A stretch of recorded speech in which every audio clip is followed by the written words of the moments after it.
امام حسن رضی اللہ تعالیٰ عنہ یہ خلافت پر فائز ہوئے تھے، اس وقت بھی بڑے جنگ ہونے کے خطرات نظر آ رہے تھے۔ امام حسن اس ذات کا نام ہے جو امن پسند تھے، جو خونریزی سے بچتے تھے، ہمیشہ انہوں نے اپنے آپ کو جنگ و جدال سے بچایا تھا۔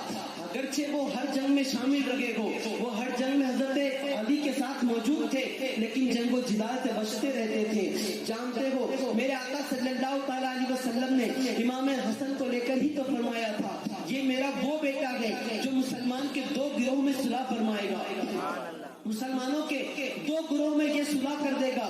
میرے پیارے آقا صلی اللہ تعالیٰ علیہ وسلم کے پیروانوں، حضرت امام حسن کے لوگ دشمن ہو چکے تھے۔ کیوں؟ کیونکہ اپنی خلافت جو گئے حضرت امیر معاویہ رضی اللہ تعالیٰ عنہ کے سپرد کر دی تھی، اس دستاویز پر، اس معاہدے پر کہ آپ جب تک ہیں، جب تک آپ خلافت پر فائز رہیں، اس کے بعد خلافت پھر مشتق آئے گی، یعنی امام حسن یا پھر امام حسین کے پاس آئے گی۔ اور پھر ایک اور چیز اس میں لکھ دی گئی، کیا کہ حضرت علی نے جن لوگوں کے لیے جو ٹیکس رکھا ہے وہی ٹیکس رہے گا، اس کے علاوہ تم ٹیکس بڑھا نہیں سکتے۔ ہاں، اور تم اپنی مرضی سے اگر تم اہل ہو، جب تم تخت پر بیٹھ جاؤ، مملکت پر جب تم بیٹھ جاؤ، جب تم خلافت پر بیٹھ جاؤ، اس کے بعد تم کسی پر زیادتی نہیں کرو گے، شیعان علی پر زیادتی نہیں کرو گے، وہ لوگ جو علی کی طرف سے تھے تم ان پر زیادتی نہیں کرو گے، یہ معاہدہ ہوا۔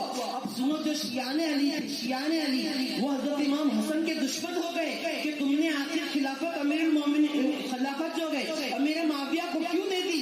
اب ایسے دشمن ہوئے۔ اسی دن جب حضرت امام حسن مسجد نبوی میں نماز پڑھنے کے لیے آئے تو آپ کے پیروں کے نیچے سے مصلح کو چھین لیا گیا، آپ کی داڑھی پکڑ کر آپ کو تماچے مارے گئے، امام حسن کو مارا گیا، اور اس کے بعد جانتے ہو امام حسن کو تکلیف دینے لگی، المسلمین کہا گیا، آپ ان کو کس نام سے پکارا گیا؟ کہنے لگے تم ذلیل، مسلمانوں کو ذلیل کرنے والے ہو تم۔ امام حسن کو زد و کوب کیا۔ سلم کے پیر دیوانوں، حضرت امام حسن ان کو بہت زیادہ پریشان کیا جانے لگا، آپ کی زمین، آپ کے پیروں سے مسلط چھین لیے گئے، آپ کو مارا گیا۔ آپ وہاں سے، چونکہ دارالخلافہ حضرت علی نے کوفہ کو بنا دیا تھا، آپ کوفہ میں وہاں پر خلافت سپرد کیے اور آپ پھر مدینے میں آ گئے، مدینے میں اپنی زندگی گزارنے لگے۔ لیکن جو شیعان علی یہاں پر موجود تھے وہ بھی ان کے دشمن ہو گئے، اور چونکہ معاہدہ ہو چکا تھا کہ حضرت امیر معاویہ کے بعد خلافت پھر امام حسن کو ملنی ہے، تو اب ان لوگوں نے سازشیں رچی کہ امام حسن کو مار دیا جائے معاذ اللہ رب العالمین۔ اور ایک دو بار نہیں بلکہ 6 بار آپ کو زہر دیا گیا، ایک مرتبہ شہد میں زہر ملا کے کھلایا گیا، آپ کو الٹیاں ہونے لگی، قے ہونے لگی، آپ فوراً دارالشفا اپنے نانا کے روضے پہ پہنچے، اور اس کے بعد نانا سے سفارش کی اور وہاں کی مٹی کو تناول فرمایا۔ ایک روایت کے مطابق، دوسری روایت کے مطابق اپنے نانا کے روضے سے لپٹ گئے تو وہ زہر کا اثر ختم ہو گیا۔ اس کے بعد دوسری مرتبہ آپ کو کھجور میں زہر ملا کر دیا گیا۔ میرے پیارے آقا صلی اللہ تعالیٰ علیہ وسلم کے پیروانوں، پھر آپ نے جیسے کھجور کھایا، آپ کو پھر قے ہونا شروع ہو گئی، خون کی الٹیاں ہونا شروع ہو گئی۔ آپ فوراً امام حسین رضی اللہ تعالیٰ عنہ کے گھر پہ پہنچے، کہا بھائی پھر مجھے وہی الٹیاں ہونے لگی، جیسے لگتا ہو کہ مجھے زہر دے دیا گیا ہے۔ یہ فوراً نانا کی بارگاہ میں پہنچے، پھر وہیں پر دعائیں کی، وہیں سے اپنے آپ کو لپٹا دیا، گویا اہل بیت ذہن دے رکھے گے کہ جب کوئی زیادہ پریشان ہو جاؤ، بیمار ہو جاؤ تو کہیں اور جانے کی ضرورت نہیں، مصطفیٰ کی چوکھٹ پر آ جایا کرو، یہاں سے ساری بیماری دور کر دی جاتی ہے۔ اب وہاں ہم کو شفا یابی مل گئی، تیسری بار بھی آپ کو زہر دیا گیا، اسی طرح ایک مرتبہ۔ لیکن اب ظالموں نے دیکھا جتنی بار بھی زہر دیتے یہ بچ جاتے ہیں۔ حضرت امام حسن رضی اللہ تعالیٰ عنہ نے خواب دیکھا۔ کیا خواب دیکھا؟ آپ نے خواب دیکھا کہ نا میرے دونوں بھاؤں کے بیچ میں قل هو اللہ احد لکھا ہوا ہے، سورہ اخلاص لکھی ہوئی ہے دونوں بھاؤں کے بیچ میں ماتھے پر۔ صبح اٹھے، اپنے اہل بیت، اپنے سب کے گھر والوں کے سامنے، اہل بیت کے سامنے کہا کہ میرے ماتھوں کے درمیان میں قل اللہ احد لکھا ہے، سب خوش ہو گئے۔ لیکن اس وقت ابن مصعب کے پاس جب گئے اور کہا کہ میں نے یہ خواب دیکھا تو انہوں نے تعبیر فرمائی، اے امام اگر آپ نے یہ خواب دیکھا ہے تو ان قریب آپ اس دنیا سے رخصت ہو جائیں گے، ان قریب۔ اب چونکہ ظالم تو آپ کے پیچھے لگے ہوئے تھے، آپ کو شہید کرنے مارنے کے چکر میں تو پہلے سے لگے ہوئے تھے۔ جانتے ہیں انہوں نے کیا کیا؟ ہیرے کی کنی جو ہے، ہیرے کی کنی کو باریک پیس لیا۔ ہیرے کی کنی یارو کانچ کے ٹکڑے ہوتے ہیں نا،